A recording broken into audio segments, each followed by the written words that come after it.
حسن ایوب بھائی، ویسے وہ یہ جو مخصوص نشستوں والا فیصلہ آیا اس کو آپ کیسے دیکھتے ہیں؟ آپ نے اپنی روایت برقرار رکھی، خبر تو آپ کے پاس ہوتی ہے، تجزیہ بھی ہوتا ہے، آپ نے پہلے خبر دے دی اور فیصلے سے پہلے آپ کا فیصلہ بڑا سوشل میڈیا پہ گردش کرتا رہا، تو آپ کو کیا اندازہ تھا کہ یہ سیٹیں ان کو نہیں ملیں گی؟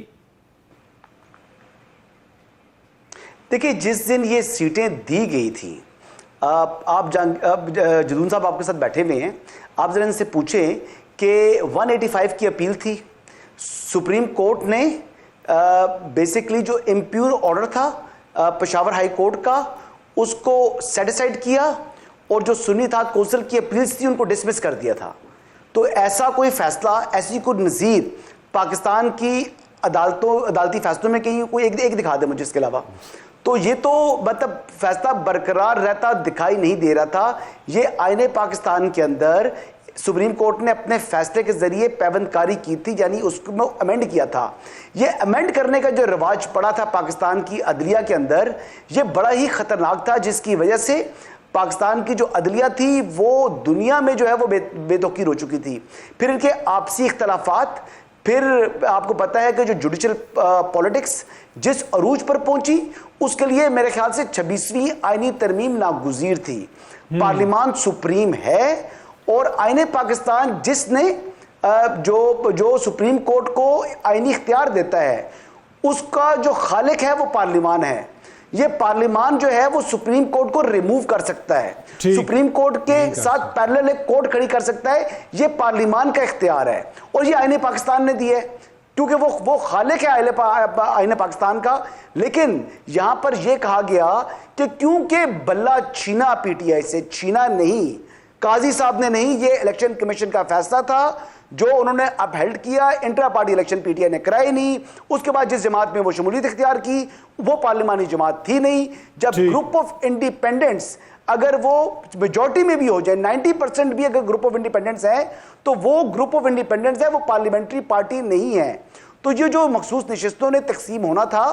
وہ پارلیمنٹری پارٹیز کے اندر تقسیم ہونا ہے۔ آئین میں اور آپ کے الیکشن ایکٹس میں آپ یہ تمام چیزیں پڑھ لیں، پھر آپ کو پتہ لگے گا کہ یہ فیصلہ میں نے کیوں کہا تھا کہ یہ فیصلہ برقرار نہیں رہے گا۔ اچھا حسن ایوب صاحب، آپ ذرا یہ بھی بتا دیں، آپ کو لگتا ہے یہ پارٹی برقرار رہے گی یا یہ اب سارے آزاد ہو گئے ہیں، ٹوٹ پھوٹ جائیں گے؟ دیکھیں، میں نے تو آپ کو یاد ہوگا کہ منیر فاروق صاحب کے شو میں آپ بھی بیٹھے تھے، میں بھی تھا، تو میں آپ کو کہہ رہا تھا کہ جی بہت سے لوگ جو ہیں وہ ڈیفیکشن آنے والا ہے، اور بلکہ ایک دفعہ آپ کے شو میں بھی میں نے یہ بات کی تھی، تو لوگ مانتے نہیں ہیں جی بات۔ اصل میں کہتا ہوں، بتاتا ہوں اطلاعات کی بنیاد کے اوپر، تو آگے سے بات کوئی تسلیم کرتا نہیں ہے۔ ابھی آپ سینٹ کے الیکشن میں دیکھیں، اور عامر الیاس رانا صاحب کی جو خبر تھی وہ 100% نہیں، 1000% درست ہے،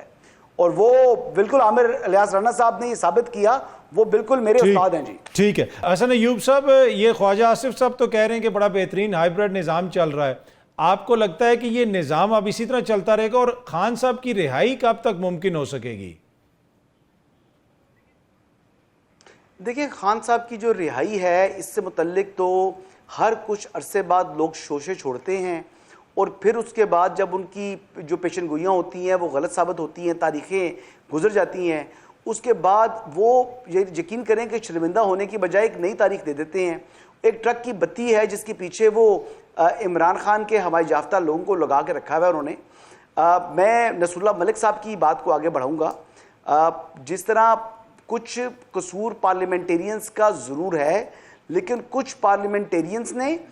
پارلیمان کے وقار کو بڑھایا ہے، پارلیمان کی طاقت کو لوگوں کو، باقی تمام دیگر اداروں کو دکھایا ہے۔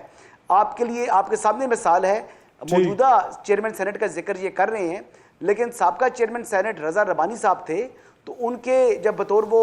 چیئرمین سینٹ تھے تو آپ کو یاد ہے کہ وہ فل ہاؤس کی کمیٹی کیا کیا کرتی تھی، کس کس کو طلب کرتی تھی، اور پھر کیسے اپنے فیصلوں کو امپلیمنٹ کراتی تھی۔ تو کچھ سپائن جو پارلیمنٹیرین ہے یا جو چیئرمین ہے اس سے خود بھی شو کرنا ہوتا ہے، عہدے وہی ہوتے ہیں، لیکن جب شخصیات قابل آتی ہیں تو پھر وہ بتاتی ہیں کہ وہ ان کے اختیارات کو کس طرح ایکسرسائز کیا جا سکتا ہے۔ دوسری بات جو 26ویں آئینی ترمیم کے حوالے سے گفتگو کر رہے ہیں جدون صاحب، تو معذرت کے ساتھ 26ویں آئینی ترمیم میں جو مین چیز جس پر اعتراض ہے وہ تو کانسٹیٹیوشنل بینچ ہے نا جی۔ تو چارٹر آف ڈیموکریسی جو تھی COD سائن ہوا تھا لنڈن کے اندر, اس کے اندر تو تمام سیکریٹری ہیں, PTI بھی سیکریٹری ہے اس کی, JUIF بھی سیکریٹری ہے, مسلم لیگ نواز بھی اور پاکستان پیپلز پارٹی بھی, کہ کانسٹیٹیوشنل کورٹس بنیں گی.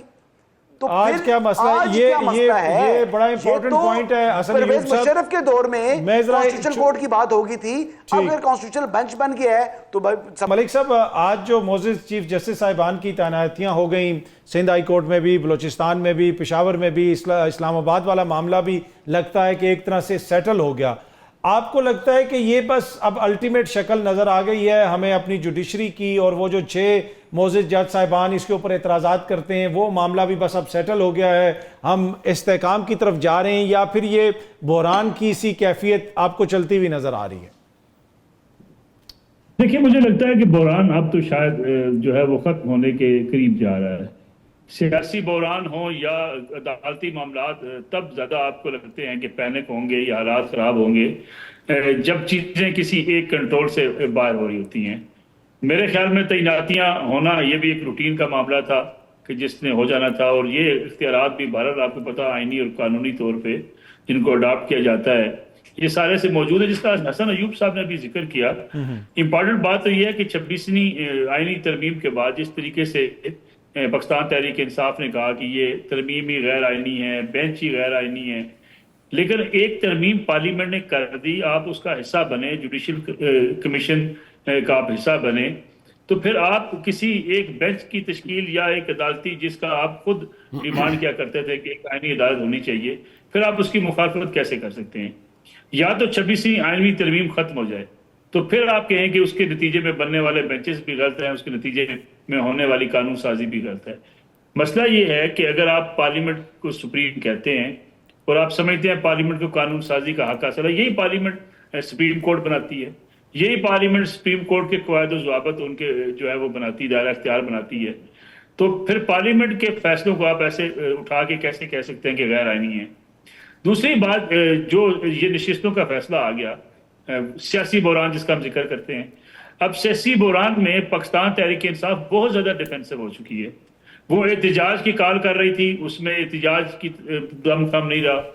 پھر ان کے جو لوگ نشستیں ان کے پاس سے چلی گئی, اب اسمبلیوں کے اندر جو ان کی پوزیشن ہے وہ کمزور ہو چکی ہے. پنجاب اسمبلی کے اندر حکومتی اتنی دباؤ آ چکا ہے کہ دیکھیں اراکین کی رکنیت معطل ہو چکی ہے, اسٹینڈنگ کمیٹی سے ان کو نکالا جا رہا ہے, اور لوگ پاکستان تحریک انصاف سے وابستہ جو آزاد جیتے ہوئے وہ اب حکومتی بینچوں کے ساتھ رابطے میں کر رہے ہیں, وہ وہاں شامل ہونے جا رہے ہیں. تو اس وقت تو میرا نہیں خیال کہ PTI اس جو ہے پوزیشن میں ہے کہ وہ احتجاج کر سکے, یا PTI اپنی صفوں کے اندر اتحاد پیدا کر سکے, یا PTI اپنے لوگوں کو روک سکے. آنے والے دنوں میں PTI کو اپنے لوگوں کی طرف سے خاصا دھچکا ملے گا, اور PTI کی جو لیڈرشپ ہے خاص طور پہ ان کے مابین بھی کوئی ایسا اتفاق موجود نہیں ہے کہ وہ ان حالات کا مقابلہ کرنے کے لیے کوئی اسٹریٹجی بنا سکے. ٹھیک, باخبر رہنے کے لیے سنو نیوز کا YouTube چینل سبسکرائب کریں اور بیل آئیکن پہ کلک کر دیں.